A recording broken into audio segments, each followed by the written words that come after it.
You know, people look at the world around them and they see crappy consumer products that were introduced way before they ever should have been, and in the name of innovation of all things. Right? They see lousy customer service, they see empty political promises, and sometimes it can feel like nothing works and no one cares that nothing works.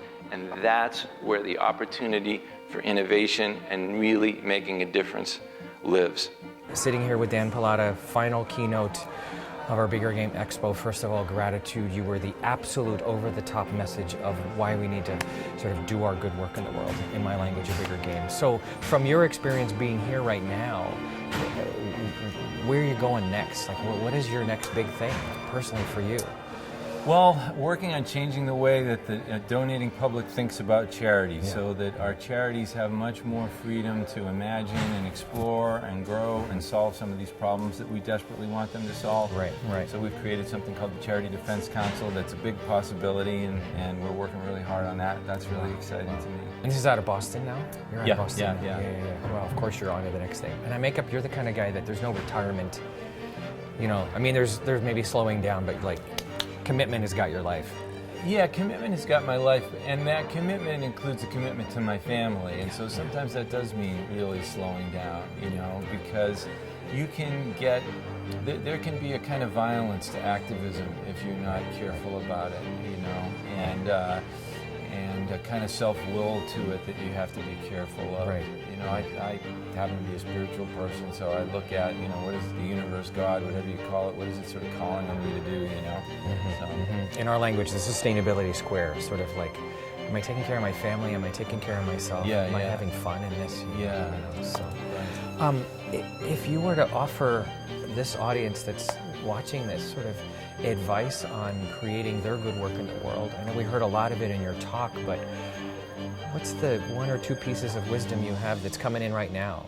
I so trust you. First, it would be good to yourself, you know? Like, go easy on yourself. Don't beat yourself up because you aren't Nelson Mandela right now, or you don't have a gigantic idea. I mean, what the world needs most is love, and it starts with us, with ourselves, you know? So, you know, have some patience and look for where the world seems to be calling you to do something, and then it's time to activate your courage, you know? When your moment comes, don't say no to it. And if it isn't here yet, go get an ice cream. Yeah, right. No, I love that. It's sort of like the courage doesn't have to be there all the time. Right. Now, if you woke up and saw that sign, you would think that the world had changed, right?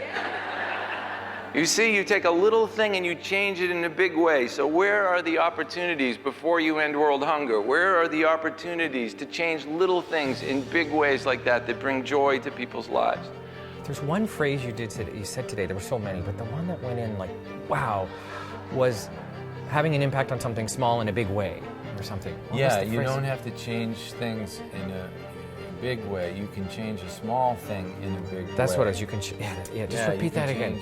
Yeah, well, when you change something in a big way, whether it's a little thing or a small thing, you do more than just change something. You change the way people think about the possibility of things changing. And that's where the real contribution is to them. So you can change the nature of ugly parking signs, you know, that's not ending world hunger, but boy, it would sure make a difference in people's lives. It would sure make the world feel more like the world we want to live in. And if everyone was changing little things in big ways, we'd have the kind of transformation we really want. And I think that's what you guys are up to here. Yeah, that's exactly what I'm doing. That is the absolute perfect quintessential way to say it, because I've been looking for a bigger game. People get all caught in the change the world, fix the world, change the world. And I'm starting to use the language and it's in line with you, like your world. Yeah. What's your world? Yeah. You know, one stop sign at a time, or one family at a time, whatever it is. So, hey, it has been a pleasure. Thank you for doing your good work. You touched my life however many years ago at AIDS Ride number 3, and Chuck and I have created out of your good work. So thank you for waking me up to what was possible. The world does not need more practical people. Practical is covered. The world needs more dreamers, and there is no reason that dreamer can't be you.